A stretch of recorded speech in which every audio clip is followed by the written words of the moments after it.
Good morning. आज की class हम एंट्रोपी को आगे बढ़ाते हैं थोड़ा सा। मुझे ये बताओ, पिछली क्लास में हमने एंट्रोपी के दो स्पेशल केस देख लिए थे कि नहीं? आइसोथर्मल और एडियाबेटिक यस सर। हो गए थे। तो मैं एक क्वेश्चन के साथ शुरुआत करता हूं। देखो, water boiling eight normal atmospheric pressure, water boiling eight normal atmospheric pressure gains 373 joule of heat energy। Energy gain की है तो उसकी एंट्रोपी बढ़ी होगी या कम हुई होगी? एनर्जी गेन करने पे, हीट एनर्जी गेन करने पे बताओ। अगर आप हीट एनर्जी गेन करते हो तो एंट्रोपी बढ़ेगी या कम होगी? रैंडमनेस, कोई भी बच्चा। बढ़ेगी। फाइंड द, जिसके दिमाग में जवाब आए वो बोला करो, वेट मत किया करो किसी और चीज का। Find the increase in entropy of water. Suppose ये क्वेश्चन है। अब देखो, अगर नॉर्मल एटमॉस्फेरिक प्रेशर पे पानी उबलने लग रहा है तो उसका टेम्परेचर कितना होता है बॉइलिंग वाटर का? 100 डिग्री सेल्सियस। हाँ, यानी कि जो थीटा होगा, बॉइलिंग पॉइंट होगा, थीटा डिग्री सेल्सियस में थीटा से रिप्रेजेंट करते हैं हम 100 डिग्री सेल्सियस। केल्विन में कितना होगा ये? केल्विन में कितना होगा? 373 केल्विन। अच्छा, ड्यूरिंग बॉइलिंग टेम्परेचर चेंज होता है या सेम रहता है? बॉइलिंग के दौरान सेम रहता है। बॉइलिंग के दौरान टेम्परेचर सेम रहता है। इसका मतलब ये प्रोसेस जो है आपकी आइसोथर्मल है। और आइसोथर्मल प्रोसेस में तो हमने पढ़ा था स्पेशल केस में, delta S that is equal to delta Q upon T. पढ़ रखा है ना? तो आपने इसमें वैल्यू रखी डेल्टा एस, डेल्टा क्यू। अगर एनर्जी गेन की है तो वो पॉजिटिव है। कितनी एनर्जी गेन की है? 373 जूल अपॉन टेम्परेचर 373 केल्विन। यानी कि जो चेंज इन एंट्रोपी है, इंक्रीज इन एंट्रोपी जो हुआ, दैट इज 1 जूल पर केल्विन। और जूल पर केल्विन इसकी यूनिट भी होगी। तो कल जो हमने स्पेशल केस लिए थे उस पे बेस्ड एक सवाल दिया है, आप ये कीजिए नोट, फिर आगे बढ़ेंगे हम।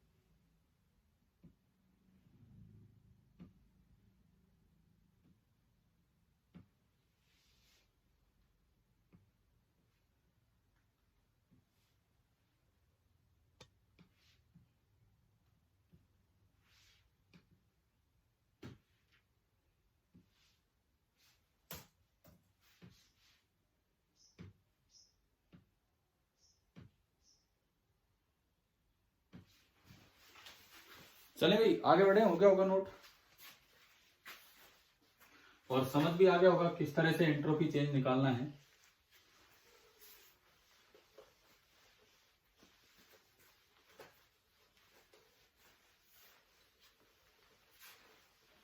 अच्छा, अब देखो,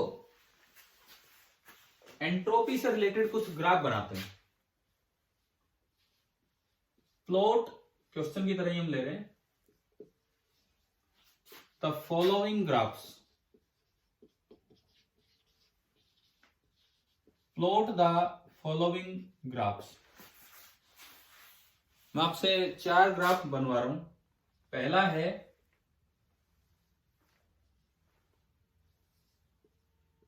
इधर एंट्रोपी इधर टेम्परेचर, और पहले ग्राफ में बोला है आइसोथर्मल एक्सपेंशन।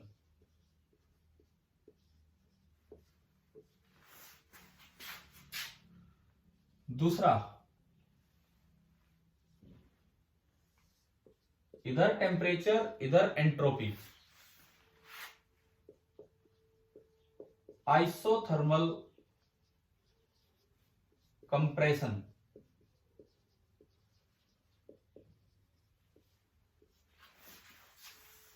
तीसरा इधर टेम्परेचर इधर एंट्रोपी, एडियाबैटिक एक्सपेंशन।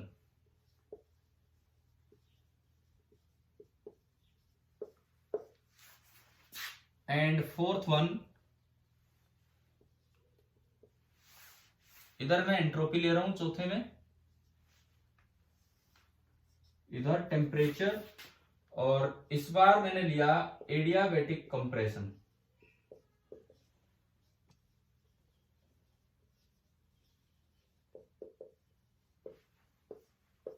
ये 4 ग्राफ आपको प्लॉट करने हैं, मुझे लगता है दिख रहे होंगे ढंग से। तो इन 4 ग्राफ्स को आप प्लॉट कीजिए, ट्राई कीजिए 2 मिनट, फिर हम उसके बाद इसको स्टार्ट करते हैं।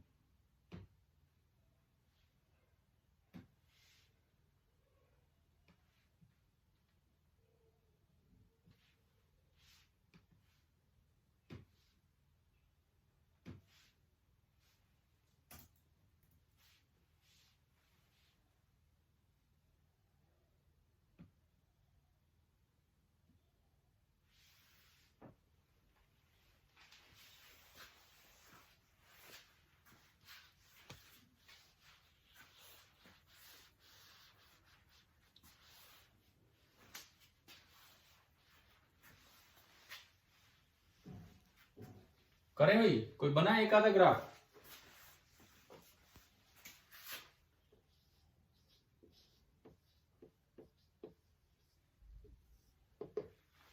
अब हम देखते हैं कैसा क्या ग्राफ बनेगा। सबसे जो पहली प्रोसेस है आइसोथर्मल एक्सपेंशन है। आइसोथर्मल में टेम्परेचर कांस्टेंट रहता है या एंट्रोपी? टेम्परेचर। यानी कि एक लाइन आनी है बिल्कुल यहीं पे, टेम्परेचर कांस्टेंट रहेगा, चाहे एंट्रोपी बढ़े या कम हो, टेम्परेचर कांस्टेंट रहेगा। ग्राफ ऐसा आना है, ठीक है। अभी हम एरो एरो लगाएंगे सोच के। सिमिलरली जब आइसोथर्मल कंप्रेशन है तो भी क्या कांस्टेंट रहना है? तो लेकिन इस बार ग्राफ ऐसा हॉरिजॉन्टल होगा वर्टिकल होगा? कैसे?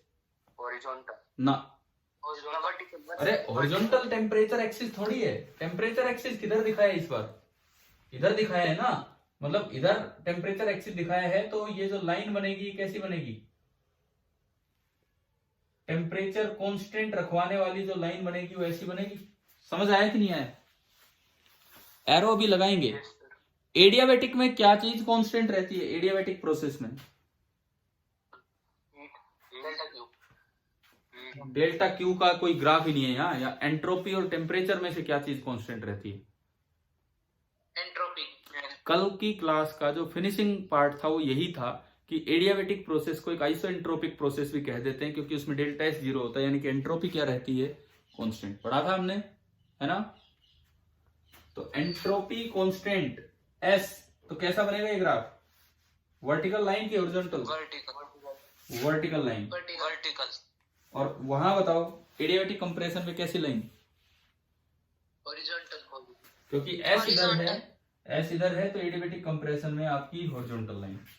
पहले तो ये बताओ चारों ग्राफ कैसे कैसे बनने हैं, क्या समझ आए कि नहीं आए? ठीक है, ये चारों के चारों ग्राफ जिस भी तरह के बनने हैं, हमने कुछ चीज कांस्टेंट रखते हुए बना दिए। अच्छा, अब बात आती है एरो की। एडियाबैटिक एक्सपेंशन में कूलिंग होती है कि हीटिंग होती है? हम पढ़ चुके हैं कभी ये रिजल्ट्स? एडियाबैटिक एक्सपेंशन में कूलिंग होती है कि हीटिंग होती है? देखो, आप यहां से देखो, delta Q that is equal to delta U plus delta W, first law. Adiabatic है तो डेल्टा क्यू तो कितना होगा? 0। और एक्सपेंशन है तो डेल्टा डब्ल्यू पॉजिटिव कि नेगेटिव? बताओ। पॉजिटिव। तो डेल्टा यू कैसा आ गया? नेगेटिव कि पॉजिटिव? भाई एक पॉजिटिव में कुछ जुड़ के 0 हो रहा है तो डेल्टा यू क्या हो गया? नेगेटिव। डेल्टा यू नेगेटिव का मतलब है कि यू डिक्रीज कर गया, और यू डिक्रीज करने का मतलब है कि टेम्परेचर फॉल कर गया। समझ आ रहा है? You is a function of temperature, F/2 nRT। तो अगर टेम्परेचर कम होगा तो इस लाइन पे बताओ, एरो नीचे आएगा, एरो ऊपर आएगा? नीचे। ये आपका एरो लगेगा। और ये बात आप याद रखें, एडियाबैटिक एक्सपेंशन में हमेशा क्या होती है? कूलिंग होती है। यार मुझे लगता है कॉन्सेप्ट समझ आ रहे हैं ना ये क्लियरली? आसान सी तो चीजें हैं। उधर बताओ, उधर एरो कैसे लगेगा?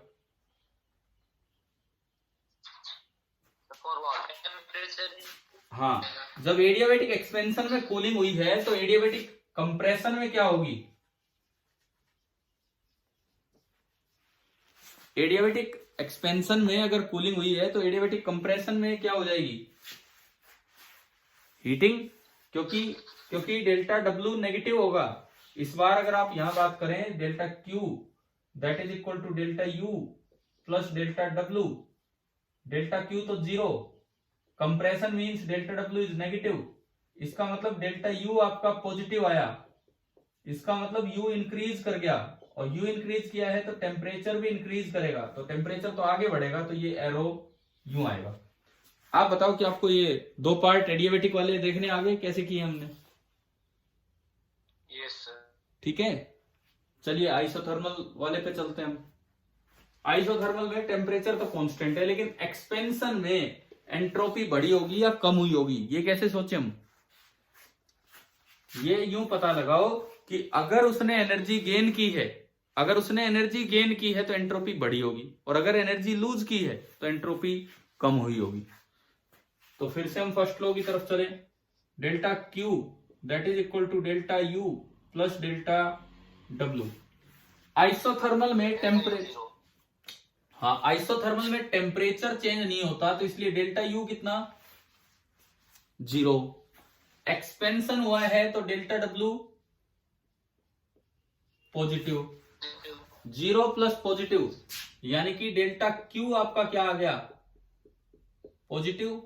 डेल्टा क्यू पॉजिटिव तो डेल्टा एस भी पॉजिटिव, और डेल्टा एस पॉजिटिव क्योंकि वो होता है डेल्टा क्यू बाई टी, यानी कि एस क्या कर गया? इंक्रीज। तो एस इंक्रीज तो एरो किधर लगेगा? फॉरवर्ड। ये एरो आपका बना फॉरवर्ड। बी पार्ट, इधर फिर से मैं आऊं, delta Q that is equal to delta U plus delta W. Delta U 0 क्योंकि आइसोथर्मल है, कंप्रेशन है तो डेल्टा डब्ल्यू नेगेटिव, यानी कि डेल्टा क्यू भी नेगेटिव, इसका मतलब डेल्टा एस भी नेगेटिव, और इसका मतलब एस डिक्रीज कर गया, तो एरो किधर आएगा? ऊपर की नीचे की तरफ? डाउनवर्ड। ये आपका एरो आएगा नीचे की तरफ, ये इस तरह से एरो है।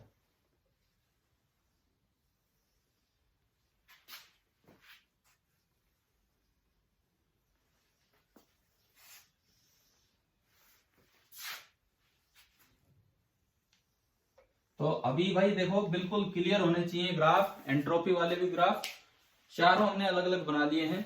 आप अच्छे से अपना ये सॉल्यूशन इसका नोट कीजिए।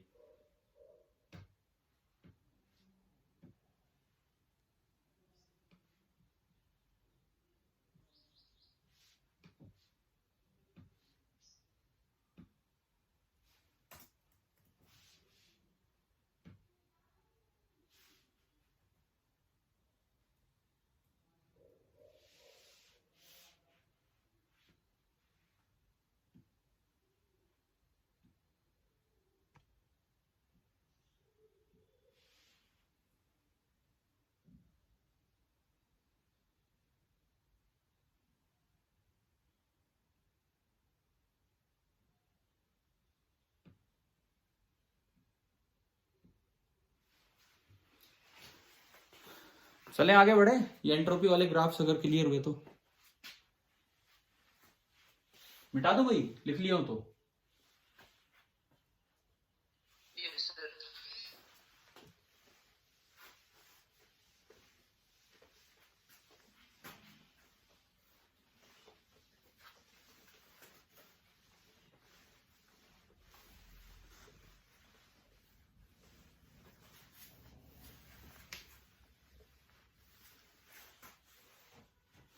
एक यूनिवर्सल सा लॉ है,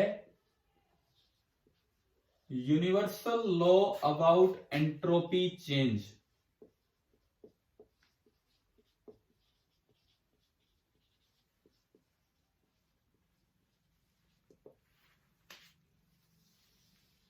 एंट्रोपी चेंज के बारे में यूनिवर्सल लॉ। पहली बात, इफ डेल्टा क्यू मतलब heat given from outside that is positive, यानी कि delta S of system is positive, इसका मतलब है कि एंट्रोपी ऑफ सिस्टम इंक्रीजेस। पहली बात तो ये है। दूसरी बात, if delta Q to outside, या आउटसाइड ही लिख देता हूं मैं, बहुत है, ये नेगेटिव हो तो हमें पता है इसका मतलब है कि हीट रिजेक्ट की है, तो डेल्टा एस जो सिस्टम का होगा, किसी भी सिस्टम का, वो नेगेटिव होगा, यानी कि एस ऑफ सिस्टम डिक्रीज करेगी। इसमें तो कोई नई बात है नहीं, मुझे लगता है ये दो बातें तो सबको अभी तक पता लगी चुकी थी। लेकिन अब आती है सबसे मेन बात, तीसरी बात। For an isolated system, isolated system का क्या मतलब है कि आप उससे ना तो एनर्जी निकाल सकते हो, ना उसमें कोई एनर्जी डाल सकते हो। For an isolated system entropy can never decrease, entropy can never decrease, it may remain constant. आप कोई हीट का लेन देन नहीं कर रहे हैं उससे, तो एंट्रोपी या तो कांस्टेंट ही रहेगी और इट मे इंक्रीज। ये एंट्रोपी ऑफ सिस्टम में बात कर रहा हूं, entropy of system.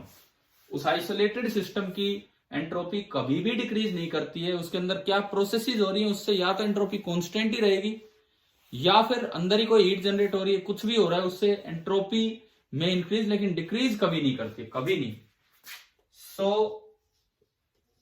Entropy of our universe,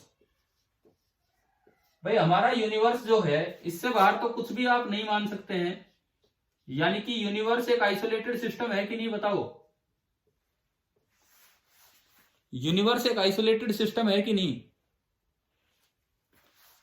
universe के बाहर कुछ नहीं बचा, कोई सराउंडिंग नहीं बची, तो ये आइसोलेटेड सिस्टम है। This is constantly increasing, entropy of our universe is constantly increasing. ये जनरल लॉ है, ये आप लिख लीजिए, बना लीजिए।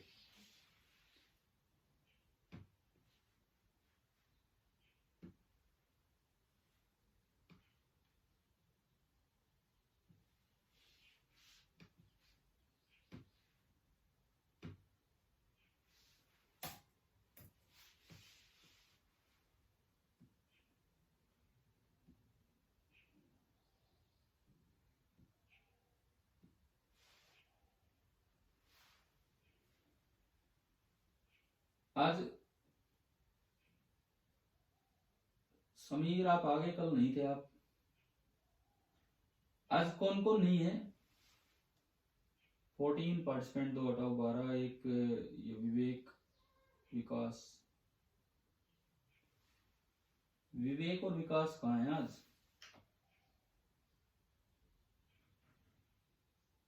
विवेक कुमार ये रहा, ठीक है। तो 13, 2, 3 शाम को आ जाएंगे, 15, 3। एक हर्ष नहीं है, और कौन नहीं है? देव भी नहीं दिख रहा। एक और बच्चा कौन नहीं है? हर्ष, देव एंड एक और।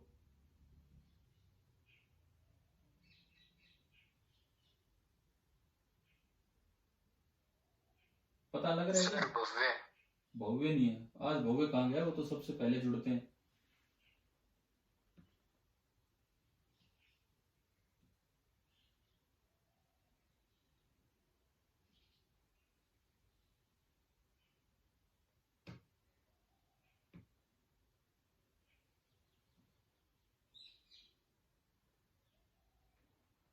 चलिए ठीक है,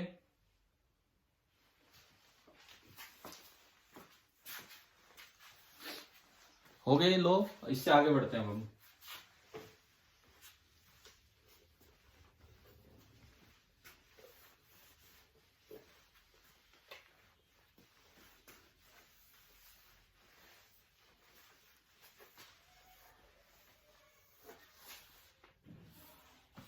देखो, अब जो इसमें जो अगला जो हमारा पार्ट है, मेनली हम चलेंगे कार्नोट साइकिल की तरफ।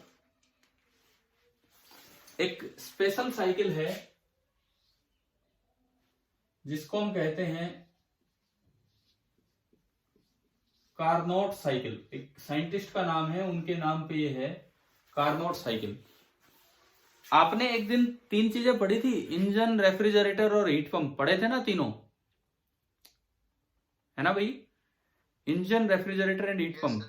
एक ही साइकिल इंजन की तरह भी काम कर सकती है, रेफ्रिजरेटर की तरह भी, हीट पंप की तरह भी। तो कार्नोट इंजन भी होगा, कार्नोट रेफ्रिजरेटर भी होगा, कार्नोट हीट पंप भी होगा। हम कार्नोट साइकिल पढ़े, फिर उससे कार्नोट इंजन डिटेल में पढ़ेंगे, फिर 2-3 सवाल लेंगे जिनमें रेफ्रिजरेटर, हीट पंप सारे आ जाएंगे। इस तरह से होता है। कार्नोट साइकिल क्या होती है वो सुनो। एक बड़ी इंपॉर्टेंट सी साइकिल है जिसके अंदर 4 स्टेप्स होते हैं, 4 स्टेप्स। पहला स्टेप उसका होता है आइसोथर्मल कंप्रेशन। साइकिल का मतलब है वापस आप वहीं पहुंच जाओगे।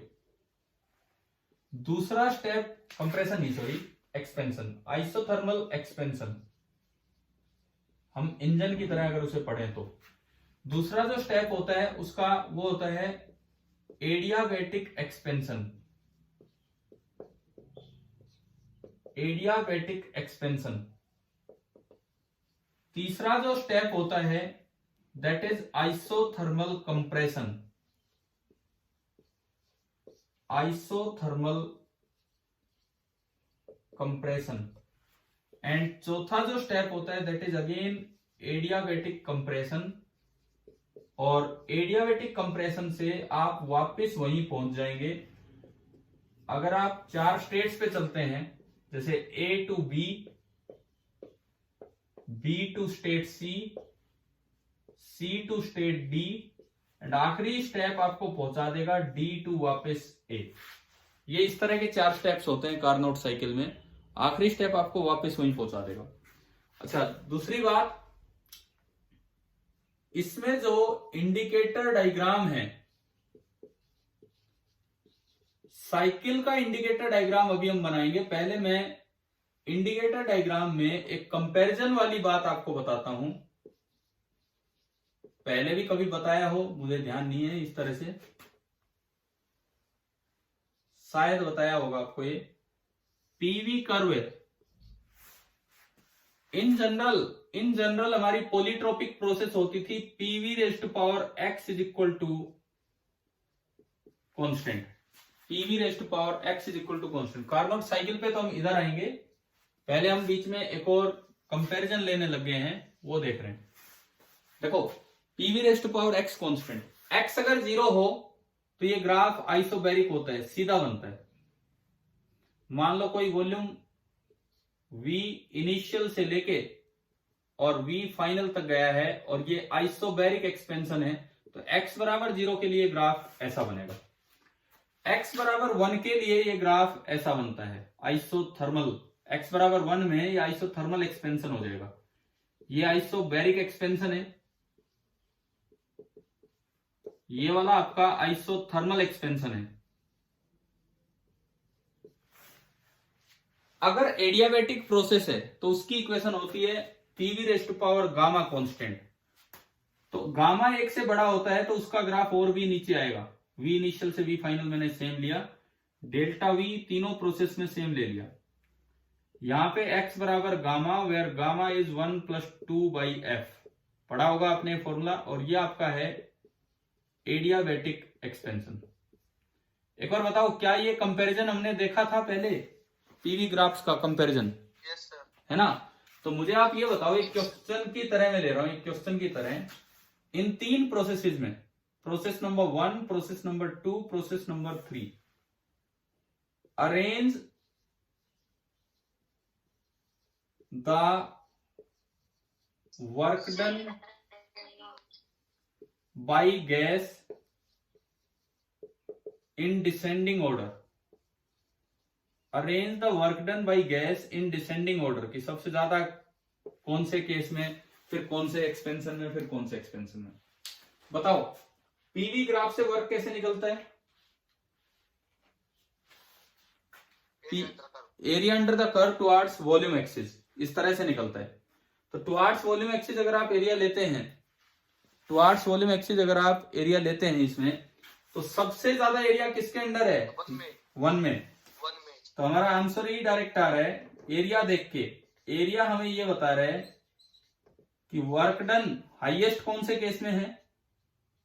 1, मतलब आइसोबैरिक। उससे कम किसमें है? 2। इसके नीचे नीचे का एरिया कम हो गया 2, और सबसे कम किसमें है? 3।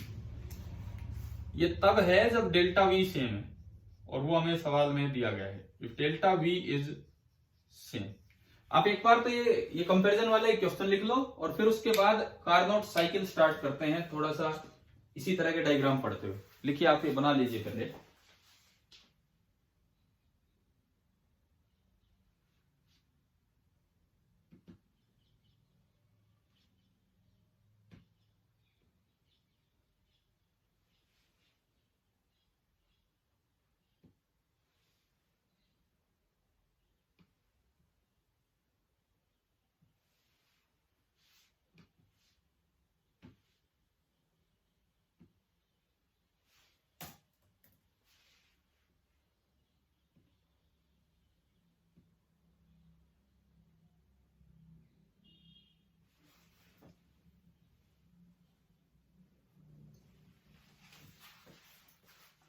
बनाए तो कार्नोट साइकिल के लिए ये इंडिकेटर डायग्राम 4 स्टेप वाला।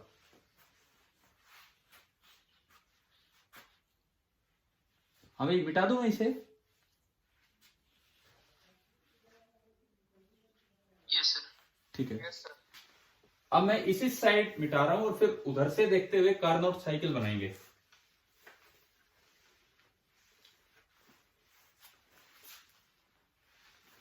ये है आपकी कार्नोट ने जो साइकिल सजेस्ट की थी किसी इंजन या रेफ्रिजरेटर के लिए, एक साइक्लिक प्रोसेस। उसमें 4 स्टेप ये बताए गए थे। अब देखो, कोई ए स्टेट है, स्टेप नंबर फर्स्ट है, उस समय प्रेशर P1 है, वॉल्यूम V1 है, टेम्परेचर T1 है। वहां से आप बी स्टेट पे गए, ए से बी, पहला स्टेप आइसोथर्मल है। आइसोथर्मल है तो टेम्परेचर क्या रखना है? कांस्टेंट। प्रेशर भी चेंज होगा, वॉल्यूम भी चेंज होगा, और टेम्परेचर आपका कांस्टेंट रहेगा। एक्सपेंशन बोला है, एक्सपेंशन, तो V1 कम होगा और V2 ज्यादा होगा। और आइसोथर्मल एक्सपेंशन में प्रेशर इनवर्सली प्रोपोर्शनल होता है वॉल्यूम के, तो P1 ज्यादा होगा और P2 कम होगा। आप बताओ पहला स्टेप क्या है? क्या ये समझ आ रहा है? फर्स्ट स्टेप, ठीक है। और फर्स्ट स्टेप की जो इक्वेशन बनेगी, equation of first step, P1 V1 is equal to P2 V2, क्योंकि आइसोथर्मल की इक्वेशन यही हुआ करती है। ये आपका बना फर्स्ट स्टेप, कार्नोट साइकिल का पहला स्टेप। अब मैं आता हूं सेकंड स्टेप पे। सेकंड स्टेप आपका जा रहा है बी टू सी। तो बी पे है P2 V2 T1 से सी। एडियाबैटिक में ना तो प्रेशर चेंज हो, ना तो प्रेशर कांस्टेंट रहेगा, ना वॉल्यूम कांस्टेंट रहेगा, ना टेम्परेचर कांस्टेंट रहेगा, और ये बन गया T2। तो इसमें बस मैं एक ही चीज आपसे पूछूंगा। पहली बात, एक्सपेंशन हुआ है तो V2 कम था और V3 ज्यादा। दूसरी बात, एडियाबैटिक एक्सपेंशन में कूलिंग होती है कि हीटिंग होती है? आज भी आ चुका है पॉइंट। एडियाबैटिक एक्सपेंशन में कूलिंग होती है कि हीटिंग होती है? बताओ। कूलिंग हुई है तो T1 ज्यादा है और T2 कम है। ये आपका सेकंड स्टेप। और सेकंड स्टेप की जो इक्वेशन है, एडियाबैटिक में PV raised to power gamma constant होता है, तो P2 into V2 raised to power gamma that is equal to P3 into V3 raised to power gamma. Equation number second. अब बात करते हैं थर्ड स्टेप की, C टू D। C आपकी state है P3 V3 T2 to D। अच्छा, तीसरा step isothermal है, तो टेम्परेचर सेम रहेगा, प्रेशर और वॉल्यूम चेंज हो जाएंगे। टेम्परेचर सेम रहेगा, प्रेशर और वॉल्यूम चेंज हो जाएंगे। ये आपका थर्ड स्टेप। अच्छा, ये कंप्रेशन है तो वॉल्यूम कम हुआ होगा, मतलब V3 ज्यादा था और V2 कम है। और आइसोथर्मल में P inversely proportional to V होता है, तो अगर V3 P यहां लिखना चाहिए मुझे क्या, V4 कम है, तो इससे उल्टा ये बनेगा कि P3 is less than P4। आ गया ना, समझिए। और इसकी इक्वेशन, आइसोथर्मल की इक्वेशन होती है P3 into V3 is equal to P4 into V4, equation number 3। उसके बाद आता हूं मैं last step of the cycle पे, और ये चलेगा D टू A। D है P4 V4 T2 to A आपकी वही पोजीशन आ गई P1 V1 T1। हाँ जी बताओ। कंप्रेशन है तो वॉल्यूम क्या हुआ होगा? कंप्रेशन है लास्ट स्टेप, डिक्रीज, यानी कि V4 ज्यादा था और V1 कम है। एडियाबैटिक कंप्रेशन में कूलिंग होती है कि हीटिंग होती है?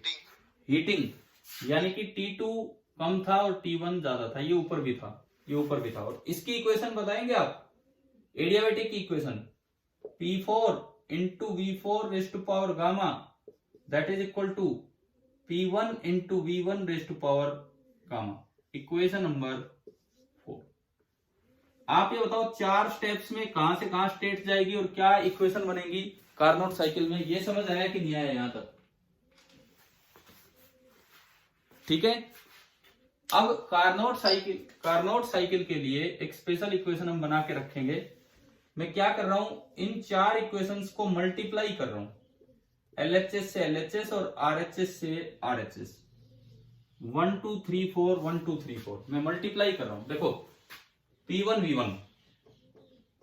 Into V1 into P2 into V2 raise to power gamma into P3 into V3 into P4 into V4 raise to power gamma बराबर, उधर चलो P2 V2 RHS को मल्टीप्लाई कीजिए। अब P3 V3 raise to power gamma P4 V4 and P1 into V1 raise to power gamma. एक बार बताओ, ये स्टेप समझ आया क्या किया हमने? ये स्टेप समझ है ना? Yes sir. अब देखो, सारी प्रेशर टर्म्स कैंसिल हो रही है कि नहीं? P1 से P1 गया, उसके बाद P2 से P2 गया, उसके बाद P3 से P3 गया, उसके बाद P4 से P4 गया। सारी प्रेशर टर्म्स कैंसिल होगी, है ना? अब देखो क्या बचा, V2 raise to power gamma, V4 raise to power gamma और V1 V3। इस V1 V3 को इधर भेज दो और उधर से V2 V4 इधर ले आओ, तो ये बना V2 raised to power gamma upon V2, V4 raised to power gamma upon V4, V उधर लेके जाओगे तो V1 raised to power gamma और इधर से नीचे जाएगा V1, और V3 raised to power gamma और उधर से नीचे आएगा V3। एक बार बताएं मुझे, क्या ये वाला स्टेप आपको समझ आया कि नहीं? मैथमेटिकली ये हमने क्या किया है? Yes sir. ठीक है, अब मैं इसको लिख सकता हूं V2 raised to power gamma -1, और इसको लिख सकता हूं V4 raised to power gamma -1। तो ये बन गया V2 into V4 raised to power gamma -1 is equal to, इधर बनेगा V1 into V3 raised to power gamma -1, और पावर से पावर कटेगी, तो मेरे पास एक रिजल्ट आया, इंपॉर्टेंट रिजल्ट, कि V1 into V3 Carnot cycle के लिए that is equal to V2 into V4, जो हम याद रखें, आगे यूज होगा कल की क्लास में। कार्नोट साइकिल में ये रिजल्ट आया। मैं एक बार आपको होमवर्क दे देता हूं, इतना ही टाइम बचा है। Draw PV curve and TS curve for Carnot cycle. Carnot cycle के लिए आपको दोनों ग्राफ बनाने हैं। पीवी ग्राफ भी साइक्लिक बनेंगे, बिल्कुल साइक्लिक बनेंगे। तो आपको कार्नोट साइकिल के लिए अपने दोनों ग्राफ प्लॉट करने हैं, और ये आप नोट कर लीजिए, मीटिंग खत्म होने वाली है आपकी।